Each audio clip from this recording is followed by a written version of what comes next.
인생의 거친 데를 지나가는 순례자인 저희들이 하나님 말씀 듣지 아니하면 어떻게 제대로 살아갈 수가 있겠습니까?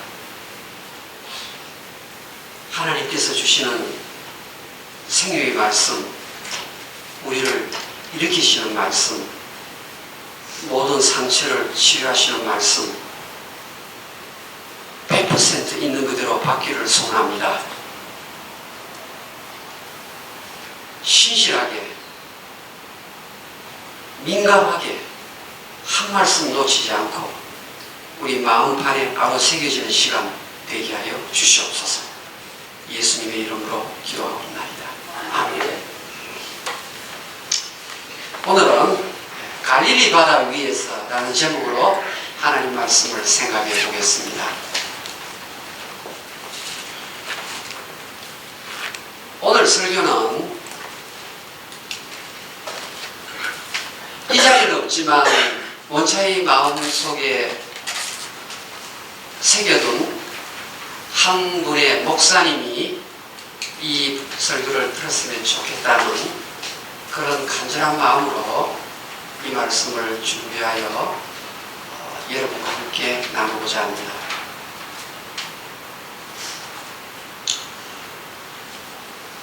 하루에 모든 일과를 마치고 예수님께서는 제자들에게 얘들아 배를 띄워서 갈릴리 바다 건너편으로 가자 그렇게 말씀하십니다.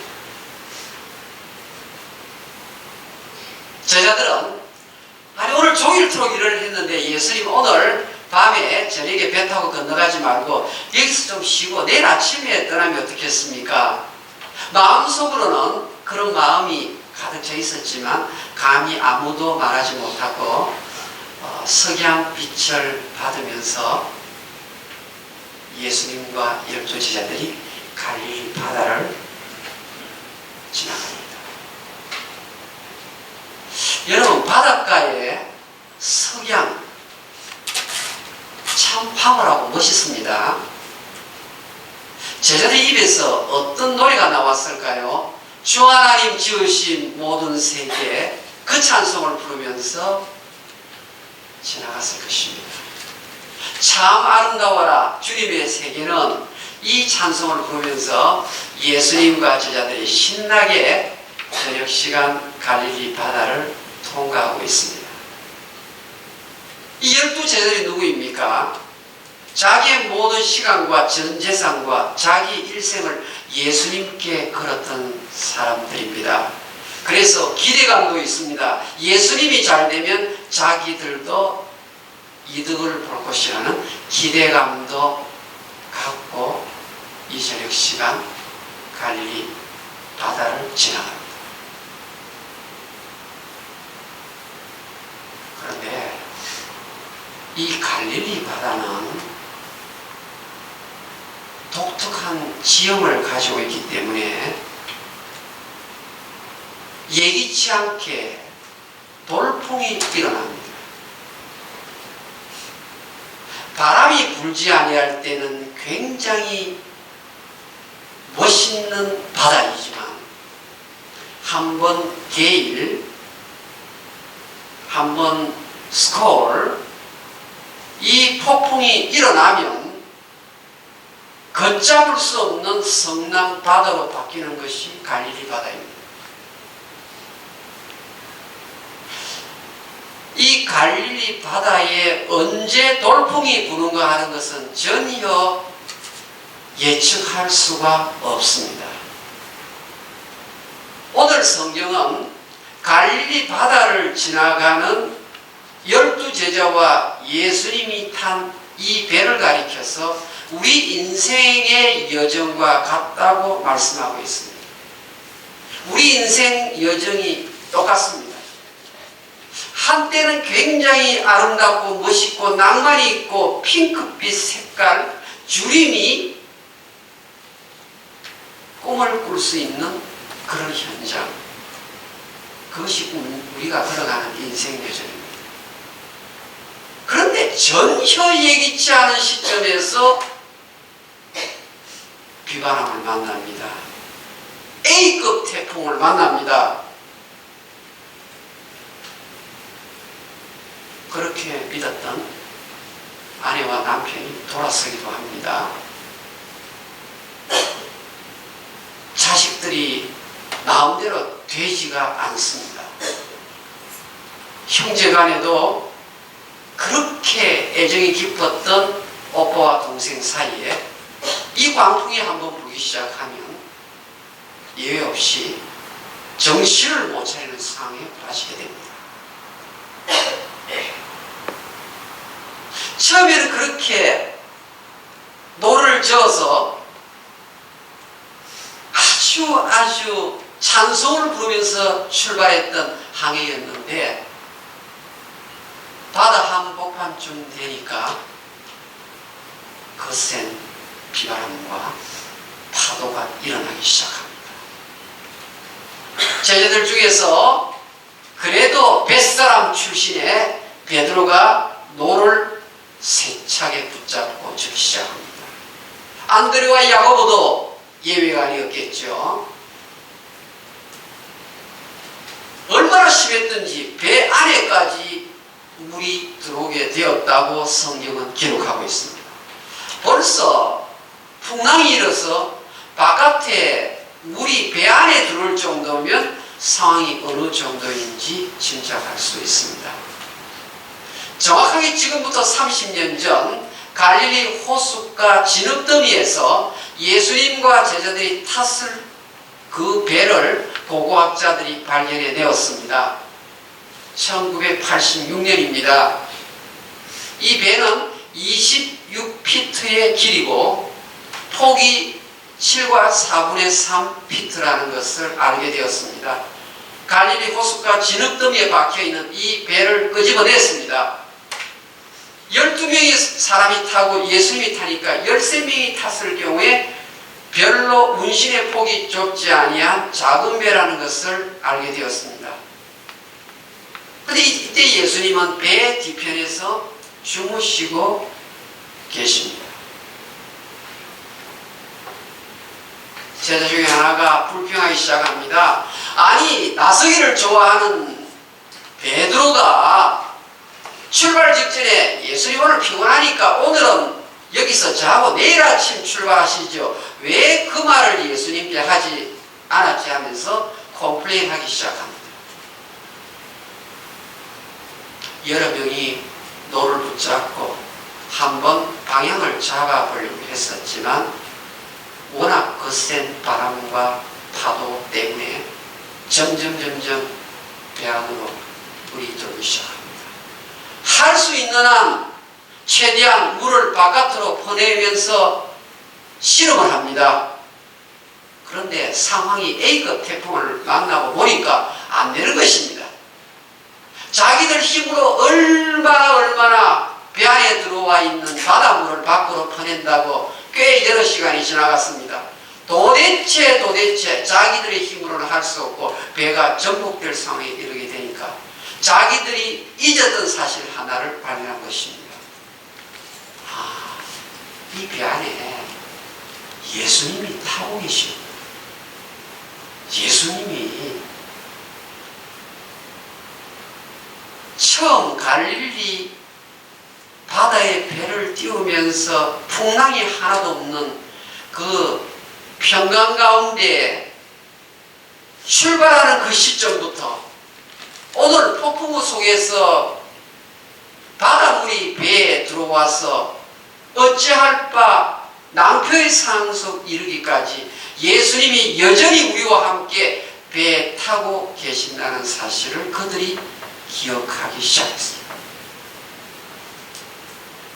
예수님은 성경의 배 뒤편에 무슨 영문인지 주무시고 계신다고 성경은 말합니다.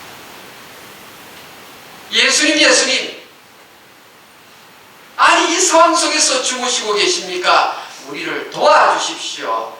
Help me. 나를 좀 도와주십시오, 예수님. 사실 예수님은 12 제자들에게 가르침을 주시려고 주무시고 계신 것이었습니다. 무슨 가르침을 주시려고 그랬을까요? 너희들 인생살이 마치 갈릴리 바다 위를 항해하는 배 타고 지나가는 것과 똑같은 바로 그것이 인생살이입니다. 너희들이 어려운 상황 만나면 내가 가지고 있는 지혜를 가지고는 문제를 풀 수 없단다. 너 실력으로, 너 가진 돈으로, 너가 가진 경험 가지고 어림도 없단다. 제자들 중에 꽤 많은 사람들이 뱃사람이잖아요. 이 정도의 파도쯤은 능수능란하게 처리할 수 있는 사람들이었잖아요. 그럼에도 불구하고 안 될 때가 있는 것이 인생살이란 말입니다. 내 힘으로, 내 실력으로 내가 가진 뱅크의 돈 가지고 안 되는 것이 인생살이에요. 그럴 때 내 인생의 첫 시작부터, 이 땅의 첫 시작부터 지금까지 단 한 번도 내 인생 바깥에 계시지 아니하시고 내가 탄 인생의 배에 여전히 계셨던 그 주님께 부탁을 하지 않았느냐, 그것을 말하고 있습니다. 나의 등 뒤에서 나를 도우시는 그 주님이 순탄할 때에도 계셨고 지금 풍랑 속에서도 여전히 주님이 계신 줄 믿습니다. 여전히 그 자리에 주님이 계십니다. 조금 더 일찍 예수님께 부탁을 했더라면 더 일찍 문제가 해결되었을 터인데 풍랑이 일어날 때 대부분의 사람들이 마음에는 예수님이 내 마음속에 있다고 생각을 하는데 살면서 그것을 그대로 예수님께 부탁을 하지 않아요. 내 힘을 발휘하고 내가 가진 지식과 지혜를 쓴다고 예수님을 부르지를 않습니다. 생각보다 사람의 죄성 때문에. 그러면서 예수님께서 주무시는 모습은 어떤 상황 속에 있다 할지라도 예수를 제대로 믿는 사람은 평강을 잃어서는 아니 되느니라 하는 것을 예수님의 잠자는 모습을 통해서 우리 보여주고 있습니다. 예수님이 제자들이 예수님 왜 주무시고 계십니까? 하면서 깨우니까 예수님이 벌떡 일어나셨어요. 벌떡 일어나셔서 예수님의 시선이 무엇을 보는가? 성경은요, 바람을 보고 계십니다. 풍랑을 보고 계세요. 예수님의 시선이 파도를 보고 바람을 보시면서 영어 성경 꾸짖었다 이렇게 말합니다. 꾸짖었다, 나무랐다, 책망을 했다 이렇게 말합니다. 그런데요, 여러분, 우리가 꾸짖을 때는 사람을 보고 꾸짖지 생명이 없는 사물을 보고 꾸짖는 법이 없습니다. 그런데 오늘 성경은 예수님께서 바람을 보고, 제가요 이 그리스 글자를 가장 한국말에 맞도록 바꿔보면요 이런 말입니다. 영어로 먼저 표현해 볼게요. Shut up. 입 닥쳐. 마가복음 1장 25절에 오늘 성경에 나오는 똑같은 말, 더러운 귀신을 꾸짖을 때 썼던 말과 똑같은 말을 오늘 바람을 향해서, 파도를 향해서 예수님이 하고 계십니다. 우리 눈에는 바람, 파도 보고 그 뒤에 있는 실체가 보이지 않잖아요. 그런데 사실 그 뒤에 실체에 마귀가 지금 움직이고 있는 거예요. 흑암의 세력이 지금 장악하고 있는 거예요. 예수 믿는 성도에게 폭풍을 보내는 자, 보이지 않는 세력이. 예수님께서 벌떡 일어나셔서 Quiet, be still. 말씀 한마디로 충분합니다. 할렐루야. 끝났습니다. A word is enough. 예수님께서 일어나셔가지고 샤! 그러니까요, 바람과 파도가 그 즉시 잔잔하게 되었더라. 아멘. 사랑하는 여러분, 오늘 이 말씀이 무엇을 의미할까요? 예수님께서 그러시면서 한마디 하십니다. 너희가 아직도 비바람, 풍랑 만나서 무서워하느냐? 이 믿음이 없는 자들아, 바람과 파도를 보고 꾸짖으셨던 예수님께서 이제는 돌아서셔서 바람과 파도를 잔잔하게 만든 다음에는 제자들을 보고 똑같이 꾸짖으십니다. 이 험한 세상 풍랑길을 걸어가는 너희들에게 처음이나 나중이나 붙잡는 유일한 것이 있다면 믿음밖에 없느니라. 믿음 없이는 이 세상에 살아갈 수 없느니라. 할렐루야. 여러분, 이 예수님을 마음으로만 믿지 말고 내가 당면한 현실 속에서 구체적으로 믿어야 한다는 사실입니다. 내가 지금 당면한 풍랑 속에서 예수님이 내 곁에 계셔서 예수님께 도움을 요청하기만 하면 예수님께서 그 문제를 능히 해결해 주십니다. 이 믿음 가지고 살아가는 것이 그리스도의 삶인 줄 믿습니다. 여러분,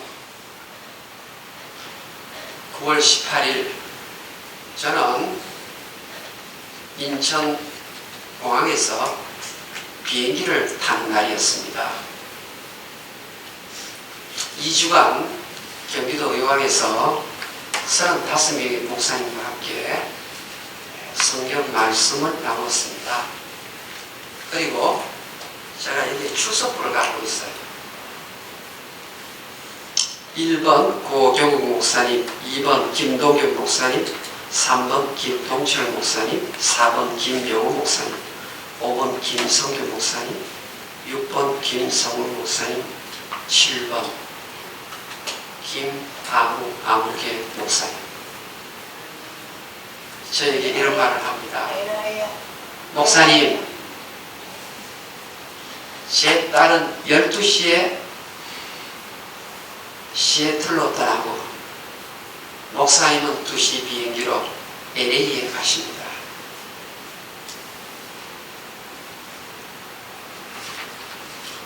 얼마나 기뻐하는지.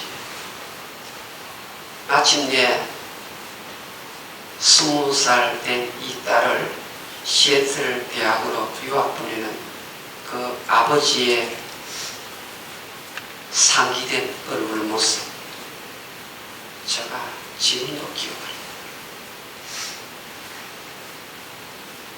아빠 미국 가서 미국 대학 졸업장을 들고 돌아올 것입니다.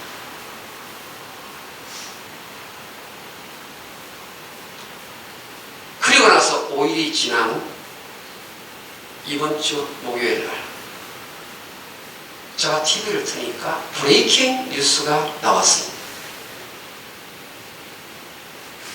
버스와 시애틀 관광 투어보트가 충돌해서 여러 명의 학생이 죽었고 부상자들이 속출했다는 브레이킹 뉴스를 제가 보았습니다.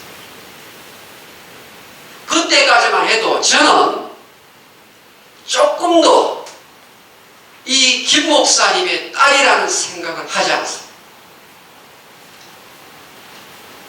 그런데 그날 저녁 한국에서 책임을 맡은 목사님부터 저에게 전화가 걸려왔습니다. 목사님, 이머전시 상황이 발생했습니다. 아니 무슨 말이냐고 나에게 이야기해보라고. 목사님과 2시간 간격으로 빨리 떠난 그 딸이 시애틀에서 교통사고 나서 뇌사 상태에 접어들었습니다.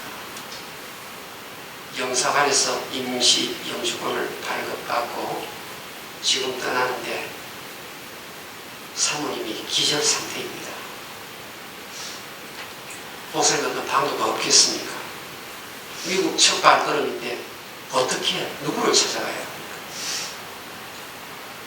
저희 학교 총장님이 제 대신 다른 교수님을 시애틀에 보냈습니다. 어제 연락을 받았는데 목사님, 제가 그 딸을 보니까 그 딸이 굉장히 이뻐요. 보니까 얼굴이 퉁퉁 부어가지고 입술만 2개 보일 정도입니다. 이미 몸 전체의 기관이 다 정지가 되고 몸속에 있는 조그마한 기관 하나만 움직이기 때문에 오늘 중으로 마스크를 떼어야 될 것 같습니다. 사랑하는 여러분,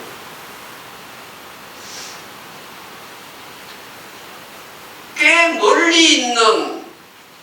멀리 있는 그런 일이라고 저는 생각을 했습니다. 사고 현장을 제가 TV로 볼 때, 소식을 들을 때마다 나하고는 전혀 관계가 없는 일이라고 생각하면서 지내왔습니다. 불과 일주일 전에 수업하면서 특별히 이 목사님이 한국의 총신대학원에서 5년 동안 집중 공부를 하고 박사학위를 받은 사람이에요. 신학 박사학위를 받아서 이만한 논문을 제가 받았어요. 그래가지고 한국에 있는 그 학교에 다 갖다 놓았어요. 너무너무 논문을 잘 쓴 논문이에요. 그러면서 2번째 박사를 하면서 제가 여기 와서 다른 목사님들 공부를 좀 도와줄 그런 사명이 있는 것 같다고 이야기를 하고 앞에 나와서 칠판 가지고 자기가 받은 은사를 교회를 쓰고 싶다고 자랑했던 목사님이에요. 그런데 그렇게 금지옥엽으로 키웠던 그 딸이 난생 처음으로 유학을 보내서 그 부풀면서 상기된 그 스마일된 모습으로 장래를 그렇게 정말 아름답게 멋있게 꿈꾸었던 그 아버지, 갈릴리 호숫가에 예기치 않게 불어닥친 이 돌풍 앞에 이 목사님과 사모님 어떻게 그 현장을 빠져나올 수 있겠습니까? 차마 한국말의 수식어가 너무 짧아서 이메일을 제가 쓸 수가 없었어요. 도대체 무슨 말을 할 수가 있을까, 이 목사님에게.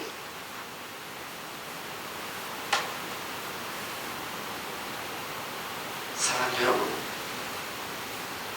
언제 어느 때 누구에게든지 이 광풍은 예기치 않게 임할 수 있습니다. 다시 한번 정신 똑바로 차립니다. 우리가 믿는 이 예수님, 철저하게 마음으로만 믿지 마시고 생활 속에서도 고스란히 믿으셔서 남은 생에 하나님께 영광 돌리고 자신의 삶도 제대로 된 신자의 삶을 영위하시다가 아버지 앞에 설 수 있기를 주의 이름으로 축원합니다. 우리 말씀 기억하면서 믿음밖에 없습니다. 예수 그리스도, 이 험한 풍랑에서 인생살이에서 우리가 붙잡을 수 있는 이것 하나 있다면 믿음밖에 없습니다. 믿음 없이는 이 세상을 살아갈 수가 없는 자들입니다. 마음으로만 믿지 마시고 현실 속에서 그대로 믿으시기를 바랍니다.